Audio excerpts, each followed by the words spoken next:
గురువుగారు, అద్వైత సంప్రదాయంలో ప్రఖ్యాతిగాంచినటువంటి 6 సిద్ధి గ్రంథాల గురించి తెలియజేస్తారా?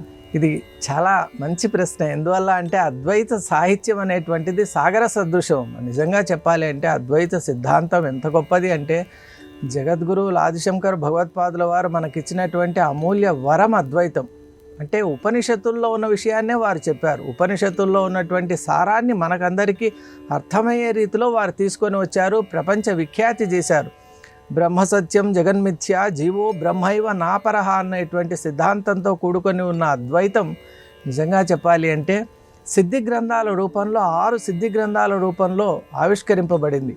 అవే అద్వైత సిద్ధి, అద్వైత బ్రహ్మసిద్ధి, బ్రహ్మసిద్ధి, స్వరాజ్య సిద్ధి, ఇష్టసిద్ధి, నైష్కర్మ్య సిద్ధి అని 6 గ్రంథాల్లో మనకు అద్వైతం అనేటువంటిది అత్యద్భుతంగా ఉంటుంది. ముఖ్యంగా అద్వైత సిద్ధి పేరుకు తగినట్టే మధుసూదన సరస్వతి స్వామి వారిచే రచింపబడిన గ్రంథం ఈనాటికి కూడా అద్వైత సిద్ధాంతాన్ని అధ్యయనం చేయాలనుకున్న ప్రతి ఒక్కరు కూడా అధ్యయనం చేయవలసినటువంటి గ్రంథం అద్వైత సిద్ధి. కానీ చాలా జటిలమైనటువంటి కఠినమైనటువంటి గ్రంథం కాబట్టి పరిశ్రమ చేసి మనం అధ్యయనం చేయాలి.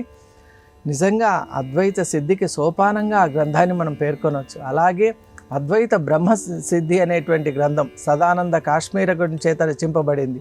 అలాగే బ్రహ్మసిద్ధి మండన మిశ్రుని చేత రచింపబడింది. అలాగే స్వరాజ్య సిద్ధి గంగాధర సరస్వతి స్వామివారిచే రచింపబడింది. అలాగే ఇష్టసిద్ధి విముక్తాత్మ మహాకవి చేత మహాపండితుని చేత యతి చేత రచింపబడింది. అలాగే నైష్కర్మ్య సిద్ధి అనేటువంటి గ్రంథం సాక్షాత్తు సురేశ్వరాచార్యుల వారి చేత రచింపబడింది. కాబట్టి సురేశ్వరాచార్యుల వారంటే మన శృంగేరి పీఠానికి ప్రథమ గురువులు. కాబట్టి నైష్కర్మ్య సిద్ధి అనేటువంటి గ్రంథం నిజంగా శృంగేరి పీఠ వాసులందరికీ అనుయాయులందరికీ కూడా పరమ ప్రీతికరమైనటువంటి గ్రంథం.